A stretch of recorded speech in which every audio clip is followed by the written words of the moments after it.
আলহামদুলিল্লাহ 2026 সালের জিলহজ মাস চলে এসেছে। জিলহজ মাসের প্রথম 10 দিন আপনারা চুল এবং নখ কাটবেন না। নবীজি বলেছেন যারা চুল এবং নখ না কাটবে জিলহজ মাসের প্রথম 10 দিন, তাহলে একটি কুরবানি দেওয়ার সওয়াব আপনারা পেয়ে যাবেন। আল্লাহু আকবার।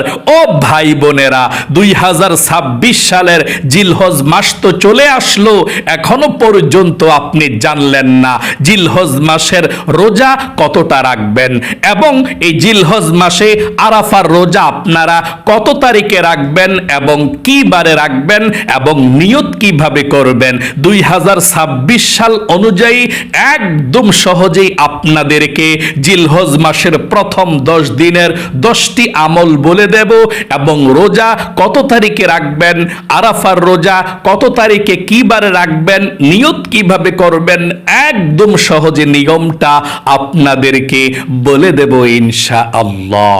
প্রিয় দিনী ভাই এবং মহিলা মা ও বোনেরা, 2026 সালের জিলহজ মাস চলে এসেছে, এখনো পর্যন্ত আপনি জানলেন না রোজা কতটা রাখবেন এবং নামাজ কত রাকাত পড়বেন, আপনি জানলেন না। জানতে হবে, কারণ জিলহজ মাসের প্রথম 10 দিন আল্লাহর কাছে সবচেয়ে প্রিয়। নবীজি বলেছেন সারা বৎসরের মধ্যে যত দিন আছে, দিনের দিক দিয়ে সবচেয়ে শ্রেষ্ঠ আল্লাহর কাছে জিলহজ মাসের প্রথম 10 দিন এবং 10 রাত্র। আল্লাহু আকবার। নবীজি বলেছেন মাসের দিক দিয়ে যেমন রমজান মাস শ্রেষ্ঠ, আর দিনের দিক দিয়ে আল্লাহ রাব্বুল আলামিন শ্রেষ্ঠ বানিয়েছেন জিলহজ মাসের প্রথম 10 দিনকে। সকলে বলি সুবহানাল্লাহ। জিলহজ মাসের প্রথম 10 দিনেই কুরবানি, হজ এবং রোজাও রাখতে হয়। আল্লাহু আকবার। পবিত্র কোরআনুল কারীমের মধ্যে আল্লাহ রাব্বুল আলামিন জিলহজ মাসের প্রথম 10 রাত্রির কেমন দাম শুনুন। আল্লাহ বলেছেন ওয়াল ফাজর ওয়াল লায়ালিন আশর, 10 রাত্রির কসম খেয়েছেন আল্লাহ। এখানে মুফাসসিরগণ বলেছেন, ইবনে কাসির তাফসিরে ইবনে কাসিরের মধ্যে লিখেছেন এই 10 রাত্রি আর অন্য কোনো 10 রাত্রি নয়, এই 10 রাত্রি হলো জিলহজ মাসের প্রথম 10 রাত্রি। আল্লাহু আকবার। জিলহজ মাসের প্রথম 10 দিন 10 রাত্রি আল্লাহর কাছে সব থেকে প্রিয়, এবং জিলহজ মাসটাই হজের মাস, তো আরাফার মাস অনেক প্রিয় আল্লাহর কাছে। আল্লাহ রাব্বুল আলামিন পবিত্র কোরআনুল কারীমের মধ্যে বলেছেন ইন্না ইদ্দাতাশ শুহুরি ইনদাল্লাহি 12 শাহরান ফি কিতাবিল্লাহি ইয়াওমা খালাকাস সামাওয়াতি ওয়াল আরদা মিনহা আরবাআতুন হুরুম। আল্লাহ বলেছেন মাস হিসাবে গণনার দিক দিয়ে আল্লাহর কাছে 12টি, এই 12টি মাসের মধ্যে থেকে আল্লাহ 4টি মাসকে সম্মানিত করেছেন। পৃথিবীর শুরু লগ্ন থেকেই 12টি মাস, এর মধ্যে 4টি মাসকে আল্লাহ সবচেয়ে বেশি সম্মানিত করেছেন, হারাম করেছেন, নিষিদ্ধ করেছেন। কি হারাম কি নিষিদ্ধ? মারামারি, যুদ্ধ, বিগ্রহ, এগুলো অতীতের দিনে হতো, কিন্তু আল্লাহ এই 4 মাস যুদ্ধ, বিগ্রহ, মারামারি, হানাহানি, কাটাকাটি কোনো কিছুকেই আল্লাহ তাআলা বৈধ করেন না। সব অবৈধ, সব নাজায়েজ, সব হারাম। তার মানে এই জিলহজ মাস হজের মাস, মারামারি, হানাহানি, কাটাকাটি, রক্তপাত নিষিদ্ধ, যুদ্ধ নিষিদ্ধ, সব কিছুকে আল্লাহ রাব্বুল আলামিন হারাম করে দিয়েছেন। এই মাসটা হারাম মাস, সম্মানিত মাস, আল্লাহ রাব্বুল আলামিনের জিকির করার মাস, নামাজ রোজা করার মাস, হজ করার মাস, কুরবানি করার মাস। আল্লাহু আকবার। চলুন তাহলে আমি এক্ষুনি আপনাদেরকে বলে দিচ্ছি জিলহজ মাসে আপনারা রোজা কতটা রাখবেন, নামাজ কত রাকাত পড়বেন এবং কিভাবে আপনারা আমল করবেন। জিলহজ মাসের প্রথম 10 দিন শ্রেষ্ঠ স্পেশাল 10টা আমলের কথা আমার প্রত্যেকটা ভাই এবং মহিলা মা বোনদেরকে বলে দেব। এর মধ্যেই রোজা কত তারিখে রাখবেন, কি বারে রাখবেন, আরাফার রোজা কবে সেটাও আপনারা জেনে ফেলবেন ইনশাআল্লাহ। 1 নম্বরে, ও মহিলা মা ও বোনেরা, আপনারা জিলহজ মাসের যখন চাঁদ উঠবে তখন থেকে আপনারা নখ এবং চুল, বগলের নিচের চুল, নাভির নিচের চুল এবং সবাই, পুরুষ নারী সবাই আপনারা আর কাটবেন না। একেবারে কুরবানির পশু জবাই করার পরে তারপরে আপনারা কাটেন, তাহলে কুরবানি করার সওয়াব পেয়ে যাবেন। তিরমিজি শরীফের হাদিসের মধ্যে এসেছে, নবীজি বলেছেন জিলহজ মাসের চাঁদ ওঠার সঙ্গে সঙ্গে এরপর থেকে তোমরা আর চুল এবং নখ এবং অবাঞ্ছিত পশম তোমরা কেটো না। একেবারে কুরবানি দেওয়ার পরে যদি তোমরা কাটতে পারো, একটা কুরবানি করার সওয়াব হয়ে যাবে। যারা কুরবানি করবেন তারা এই আমলটি করবেন, এবং যারা কুরবানি করবেন না, নিয়ত নাই কুরবানি করার, তারাও এই আমলটি করবেন, তাহলে কুরবানি করার সওয়াব আপনিও পেয়ে যাবেন ইনশাআল্লাহ। আল্লাহর কাছে কোনো কিছুর অভাব নাই, আপনারা সবাই এই আমলটি করবেন। নখ এবং চুল এবং পশম আপনি জিলহজ মাসের চাঁদ উঠলে আর কাটবেন না ইনশাআল্লাহ। আশা করি বুঝতে পেরেছেন। জিলহজ মাসের চাঁদ ওঠার আগে আগে আপনি আজকে অথবা কালকে কেটে ফেলুন, চাঁদ ওঠার সঙ্গে সঙ্গে আর কাটবেন না। একেবারে ঈদের নামাজের পরে আপনি কাটবেন, মানে পশু গরু জবাই করে, পশু জবাইয়ের পরে কুরবানি দিয়ে তারপরে কাটবেন ইনশাআল্লাহ। তাহলে এই 10 দিন আপনারা নখ চুল এগুলো কাটবেন না, তাহলে কুরবানি করার সওয়াব পেয়ে যাবেন ইনশাআল্লাহ। জিলহজ মাসের চাঁদ ওঠার আগে আগে আপনারা কেটে ফেলুন, পাক সাফ হয়ে পবিত্রতা অর্জন করে ফেলুন। 2 নম্বরে, ও ভাই এবং মহিলা মা বোনেরা, নবী করিম সাল্লাল্লাহু আলাইহি ওয়াসাল্লাম জিলহজ মাসের প্রথম 10 দিনের স্পেশাল 2 নাম্বার যে আমলটা করেছেন, আপনাকে আমাকে করতে বলেছেন। জিলহজের প্রথম 9 দিন নবী করিম সাল্লাল্লাহু আলাইহি ওয়াসাল্লাম রোজা রেখেছিলেন। এই রোজাটা নবীজি জিলহজ মাসের প্রথম 9 দিন, মানে চাঁদ উঠেছে এরপর থেকে নবীজি 1 তারিখ থেকে 9 তারিখ পর্যন্ত 9টা রোজা একেবারে প্রতি বৎসর তিনি থাকতেন, জীবনে কখনো ছাড়তেন না। জিলহজ মাসের প্রথম 9 দিন, 10 দিন তো 10 তারিখের সময় তো ঈদুল আজহা, কুরবানি, তাই না? ওই দিন রোজা রাখা হারাম। তাহলে নবীজি 1 তারিখ থেকে নিয়ে জিলহজ মাসের 9 তারিখ পর্যন্ত 9টা রোজা রাখতেন। যদি আপনি পারেন 9টি রোজা রাখবেন জিলহজ মাসের 1 তারিখ থেকে 9 তারিখ পর্যন্ত। আর যদি নাও পারেন, আপনাদেরকে অনুরোধ করব একটা আরাফার রোজা হইলেও রাখবেন। নবীজি বলেছেন তোমরা আরাফার রোজাতে রাখবে যদি সম্ভব হয়, কারণ আরাফার রোজা যে ব্যক্তি রাখবে, আল্লাহ রাব্বুল আলামিন 1 বছরের আগের গুনাহ এবং 1 বছরের পরের গুনাহ আল্লাহ রাব্বুল আলামিন ক্ষমা করে দিবে। আল্লাহু আকবার। আরাফার রোজা একটা রোজা হইলেও আপনি রাখবেন। এখন কথা হলো যে হুজুর ঠিক আছে, আমি তো এত বেশি জিলহজ মাসে রোজা রাখতে পারবো না, শরীরটা ভালো না অথবা মনটা ভালো না, রাখতে পারবো না, আমার এখন সক্ষমতা নাই, আমি পারতেছি না, আমি একটা রোজা রাখবো। তাহলে আপনি জিলহজ মাসের 9 তারিখ আরাফার রোজাটা রাখবেন। এই আরাফার একটা রোজা রাখলে আল্লাহ 2 বছরের গুনাহকে ক্ষমা করে দিবে। এই আরাফার রোজাটা আপনি কোন দিন রাখবেন? বাংলাদেশে যখন 9 জিলহজ আরাফার রোজাটা রাখবেন। এখন অনেকে বলতে পারেন হুজুর 9 জিলহজ আরাফার রোজা রাখবো, তাহলে 8 জিলহজ যখন বাংলাদেশে হয় তখন তো সৌদি আরবে 9 জিলহজ, সেদিন আরাফা হজ। বাংলাদেশে যেদিন 8 তারিখ, সৌদি আরবে সেদিন 9 তারিখ, 9 জিলহজ। তো তারা ওই দিন হজ করে, তো রোজা রাখলে আমরা ওই দিন রাখবো, বাংলাদেশের 9 জিলহজ রাখবো কি করতে? না, উত্তর হলো কিতাবের মধ্যে এসেছে, হাদিসের মধ্যে এসেছে জিলহজ মাসের 9 তারিখ আরাফার রোজা রাখতে বলেছেন। আপনি পৃথিবীর যে কোনো প্রান্তে থাকুন না কেন, আপনার জায়গায় যেই দিন জিলহজ মাসের 9 তারিখ সেদিন আপনি রোজা রাখবেন। এখন বলতে পারেন যদি সৌদির সঙ্গে মিল রেখে দেখি, হ্যাঁ রাখতে পারেন, তবে 2টা রোজা রাখলে আর কোনো ফেকরা এর মধ্যে থাকলো না। সৌদি আরবের সঙ্গে মিল রেখে একদিন রাখবেন রোজা, আরাফার রোজা। বাংলাদেশের সঙ্গে মিল রেখে আপনি রাখবেন আরেকটি রোজা। তাহলে 2টা আরাফা রোজা রাখবেন, 8ই জিলহজ, 9ই জিলহজ। মানে যদি আপনি একটা রোজা রাখেন বাংলাদেশের সঙ্গে মিল রেখে, মানে 9 জিলহজের রোজা, হাদিসের উপর আমল করে নবীজির শেখানো, তাহলে 9 জিলহজ একটা রোজা রাখবেন। আর 9 জিলহজ কত তারিখে পড়ে, কি বারে পড়ে? 9 জিলহজ আপনি যদি ঈদের আগের দিন, কোন দিন? বাংলাদেশে যে ঈদুল আজহা হবে, এই ঈদুল আজহার আগের দিন হচ্ছে 9 জিলহজ। আপনি 9 জিলহজ হয় 26শে মে মঙ্গলবার, 26শে মে, মে মাসের 26 তারিখ মঙ্গলবারে আরাফার রোজা রাখবেন, 9 তারিখের রোজা, যদি একটা রোজা রাখেন। আবারও বলছি, 26শে মে মঙ্গলবারে আরাফার একটা রোজা রাখবেন, ঈদের আগের দিনের রোজাটা। আর যদি 2টা রোজা রাখেন, 26শে মে, 27শে মে, 26শে মে, 27শে মে, 2টা আপনারা রোজা রাখবেন, মঙ্গলবারে, বুধবারে।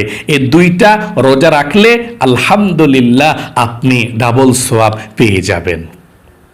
তাহলে 2টা রাখলে 2টা রাখবেন, ঈদের আগের 2 দিন, একটা রাখলে ঈদের আগের দিন রাখবেন ইনশাল্লাহ। আশা করি একদম সহজে বুঝতে পেরেছেন। আর নিয়তটা এভাবে করবেন, ভোর রাত্রে সেহরি খেয়ে, আমি আগামীকালকে আরাফার নফল রোজা রাখার নিয়ত করলাম, আমি আগামীকালকে আরাফার নফল রোজা রাখার নিয়ত করলাম।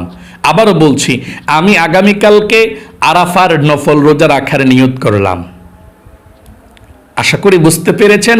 এভাবে 2টা নফল রোজা রাখবেন ইনশাআল্লাহ। যারা পারেন 3টা, 4টা, 5টা রাখতেন পারবেন, কমপক্ষে আপনারা একটা হইলেও আরাফার রোজা রাখবেন। সেটা আপনারা ঈদের আগের দিনের রোজাটা, 9 জিলহজের রোজাটা আপনি অবশ্যই রাখতে চেষ্টা করবেন ইনশাআল্লাহ। প্রিয় দিনী ভাই এবং মহিলা মা ও বোনেরা, তাহলে আপনারা 2 নম্বরে জিলহজ মাসের প্রথম 10 দিনের স্পেশাল আমল, নবীজি 9 দিন রোজা রাখতেন, আরাফার রোজাও রাখতেন। নবীজি বলেছেন যদি সবগুলো রোজা রাখতে নাও পারেন তাহলে আরাফার রোজাটা মিস করবেন না। 3 নম্বরে শুনুন, বেশি বেশি আল্লাহর জিকির করবেন। নবীজি আল্লাহর বেশি বেশি জিকির করতেন এই জিলহজ মাসের প্রথম 10 দিন। এখন বলতে পারেন আমরা তো বেশি বেশি জিকির করি, আল্লাহ বলেছেন ইয়া আইয়ুহাল্লাযীনা আমানু যিকুরুল্লাহা যিকরান কাসীরা। আমরাও তো বেশি বেশি জিকির করি, আল্লাহ বেশি জিকির করার জন্য বলেছেন। কিন্তু জিলহজ মাসের প্রথম 10 দিন আরো বেশি জিকির করার জন্য আল্লাহ রাব্বুল আলামিন বলেছেন ওয়াযকুরুসমাল্লাহি ফি আইয়ামিন মা'দুদাত, ওয়াযকুরুসমাল্লাহি ফি আইয়ামিন মা'দুদাত। তোমরা নির্দিষ্ট দিন সমূহে, নির্দিষ্ট সময় আল্লাহর জিকির তোমরা বেশি বেশি করে করো। আল্লাহু আকবার। তাহলে আপনি জিকির করবেন বেশি বেশি 3 নম্বরে। এখন বলতে পারেন হুজুর কোন জিকিরগুলো আমরা করব আমাদেরকে বলে দিন। তাহলে বলে দিচ্ছি শুনুন। আপনি 1 নম্বরে সুবহানাল্লাহ বলবেন, সুবহানাল্লাহ সুবহানাল্লাহ সুবহানাল্লাহ। 2 নম্বরে আলহামদুলিল্লাহ আলহামদুলিল্লাহ আলহামদুলিল্লাহ পাঠ করবেন। 3 নম্বরে আল্লাহু আকবার আল্লাহু আকবার আল্লাহু আকবার পাঠ করবেন। 4 নম্বরে লা ইলাহা ইল্লাল্লাহ লা ইলাহা ইল্লাল্লাহ পাঠ করবেন। আস্তাগফিরুল্লাহ আস্তাগফিরুল্লাহ আস্তাগফিরুল্লাহ পাঠ করবেন। সাল্লাল্লাহু আলাইহি ওয়াসাল্লাম এই দুরূদ শরীফটাও পাঠ করবেন। লা হাওলা ওয়ালা কুওয়াতা ইল্লা বিল্লাহটাও পাঠ করবেন। সুবহানাল্লাহি ওয়া বিহামদিহি সুবহানাল্লাহিল আযীম। 3 নম্বরে বেশি পরিমাণে আল্লাহর জিকির করবেন ইনশাআল্লাহ। 4 নম্বরে বেশি পরিমাণে তাকবীর পাঠ করবেন, বেশি পরিমাণে তাকবীর পাঠ করবেন। তাকবীর মানে আল্লাহু আকবার আল্লাহু আকবার আল্লাহু আকবার বেশি পরিমাণে পাঠ করবেন। আর তাকবীরে তাশরিক আপনারা দিবেন 9 জিলহজ ফজরের পর থেকে 13ই জিলহজ আসর পর্যন্ত। আবারও বলছি, 9 জিলহজ ফজরের পর থেকে 13ই জিলহজ আসর পর্যন্ত আপনারা তাকবীরে তাশরিক দিবেন। নারী পুরুষ সবাই প্রত্যেক ফরজ নামাজের পরে একবার দেওয়া ওয়াজিব।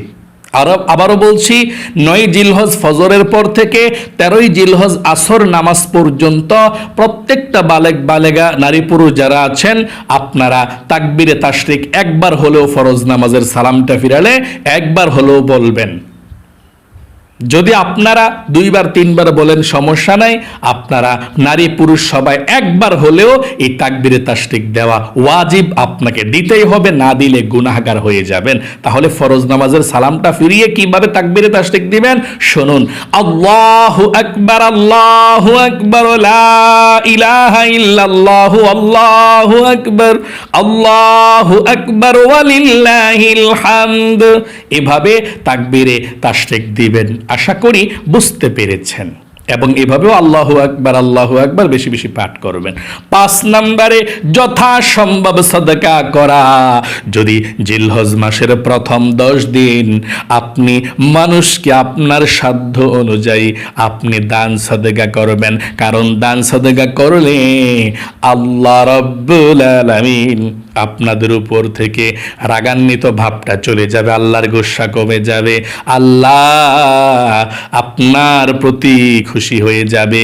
দান সদকা করলে বিপদ আপদ আল্লাহ তাআলা কেটে দেয়। দান সদকা করবেন, যতটুকু পারেন সাধ্য আছে ততটুকুই গরিব অসহায়দেরকে, বাড়ির মানুষদেরকে দান করবেন। অল্প অল্প করে যদি থাকে অল্প অল্পই দান করবেন ইনশাআল্লাহ। তারপরে 6 নম্বরে অবিরত দোয়া করা। জিলহজ মাসের প্রথম 10 দিন আল্লাহর কাছে সব দিন থেকে শ্রেষ্ঠ দিন, এবং এই জিলহজ মাসের প্রথম 10 দিনে বেশি বেশি করে আল্লাহ রাব্বুল আলামিনের কাছে দোয়া করা। সময় পাইলেই দোয়া করবেন, সময় পাইলেই আপনি আল্লাহর কাছে দোয়া করবেন, সময় পাইলেই। নামাজের পরে তো দোয়া করবেন, জিকির করার পরে, কোরআন পড়ার পরে বা এইভাবে বসে আছেন দুরূদ শরীফ পড়া আপনি মুনাজাত করবেন। আপনি বেশি বেশি দোয়া করলে নবীজি বলেছেন আল্লাহ আপনার ভাগ্যের চাকাকে খুলে দিবে। আত-তাকদীরু লা ইয়ারুদ্দু ইল্লা বিদ-দুআ। মানুষের ভাগ্যকে আল্লাহ পরিবর্তন করে দেয় দোয়ার মাধ্যমে। 7 নম্বরে বেশি বেশি নফল ইবাদত করা। আপনারা বেশি বেশি নফল নামাজ, নফল ইবাদত, জিকির আজকার বেশি বেশি করবেন। আপনারা জিলহজ মাসের প্রথম 10 দিন 10 রাত্রি নফল ইবাদত কিভাবে করবেন? যেমন আপনি মাগরিবের নামাজটা পড়ার পর আউয়াবিন নামাজ পড়বেন 2 রাকাত করে 6 রাকাত। 12 বছর ইবাদত করার সওয়াব আল্লাহ আমল নামায় লিখা দেয় এই আমলটা করলে। তারপরে আপনারা তাহাজ্জুদের নামাজ পড়বেন, তারপরে ইশরাকের নামাজ পড়বেন, চাশতের নামাজ পড়বেন, যখনই ওযু করবেন তখনই তাহিয়াতুল ওযু নামাজ পড়বেন। আশা করি বুঝতে পেরেছেন। তাহলে বেশি বেশি নফল ইবাদত আপনারা করবেন। 8 নম্বরে আন্তরিকভাবে তাওবা করা। আপনি তাওবাতুন নাসুহা করবেন, আল্লাহর কাছে ক্ষমা চাইবেন, মাপ চাইবেন। আল্লাহর কাছে বলুন, আল্লাহ জীবনে যত গুনাহ করেছি, ভুল করেছি, অন্যায় করেছি, ও আল্লাহ আর জীবনে কখনো গুনাহ করব না। আর এই দোয়াটা পাঠ করবেন হাঁটতে, বসতে, উঠতে, চলতে। আস্তাগফিরুল্লাহ, আস্তাগফিরুল্লাহ, আস্তাগফিরুল্লাহ, আস্তাগফিরুল্লাহ, আস্তাগফিরুল্লাহ, আস্তাগফিরুল্লাহ। এইভাবে আপনি ইস্তিগফার পাঠ করবেন। আস্তাগফিরুল্লাহ এভাবে আপনারা পাঠ করবেন বেশি বেশি করে। 9 নম্বরে সামর্থ্য থাকলে হজ ও উমরা করা। অনেক মানুষের সামর্থ্য আছে কিন্তু হজ উমরা করে না। নবীজি বলেছেন যাদের সামর্থ্য আছে, টাকা পয়সা আছে, তাওফিকে আছে, তারা যদি হজ না করে সে ইহুদি হয়ে মারা যাক, খ্রিস্টান হয়ে মারা যাক, সেটা আমার দেখার বিষয় না। কেমন কথা! যদি সম্পদ থাকে অবশ্যই আপনারা হজে যাবেন, হজ করবেন। 10 নম্বরে সামর্থ্যবান হলে পশু কুরবানি করা। যদি আপনাদের সামর্থ্য থাকে, নিসাব পরিমাণ মালের মালিক হন, তাহলে আপনারা গরু জবাই করতে পারেন, ছাগল জবাই করতে পারেন, মেরা জবাই করতে পারেন, দুম্বা জবাই করতে পারেন। আপনার যেটা মন চায়, যেগুলো দিয়ে কুরবানি দেওয়া যায় সব কিছু দিয়ে আপনি করতে পারেন, কোনো সমস্যা নেই ইনশাআল্লাহ। তাহলে প্রিয় দিনী ভাই এবং মহিলা মা ও বোনেরা, আশা করি একদম সহজে আপনারা বুঝতে পেরেছেন, শিখতে পেরেছেন জিলহজ মাসের প্রথম 10 দিন কিভাবে আপনারা 10 দিন আমল করে কাটাবেন, কত রাকাত নামাজ পড়বেন, কোন সূরা দিয়ে পড়বেন, আশা করি বুঝতে পেরেছেন। আল্লাহ আপনাকে ভালো রাখুক। এখন আমি একেবারে সহজভাবে 2026 সালে জিলহজ মাস কত তারিখে শুরু হবে সেটা বলে দিচ্ছি, এবং আরাফার রোজা কবে রাখবেন সেটা বলে দিচ্ছি। 2026 সালের 18ই মে সোমবার হতে পারে জিলহজ মাস শুরু হতে পারে। আবারও বলছি, 18ই মে 2026 সালের সোমবার অথবা মঙ্গলবার, সোমবার অথবা মঙ্গলবার, এই যে সোমবার 18 তারিখ অথবা মঙ্গলবার 19 তারিখ, 18ই মে অথবা 19শে মে, দুইটার একদিন অবশ্যই হবে সোমবার, না হয় মঙ্গলবার। অবশ্যই আরাফার দিন হবে মানে জিলহজ মাস শুরু হবে সোমবার এবং না হয় মঙ্গলবার। তাহলে অবশ্যই যতগুলো রোজা পারেন এতগুলো রোজা রাখতে চেষ্টা করবেন।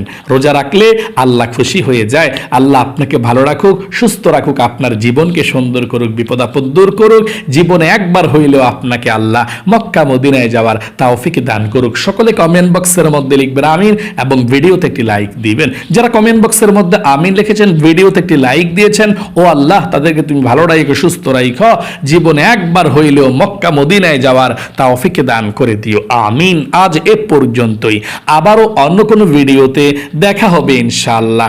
সেই পর্যন্ত আপনাদের সকলের সুস্বাস্থ্য আল্লাহর কাছে কামনা করে আজ এখানে বিদায় নিচ্ছি। আসসালামু আলাইকুম ওয়া রাহমাতুল্লাহি ওয়া বারাকাতুহু।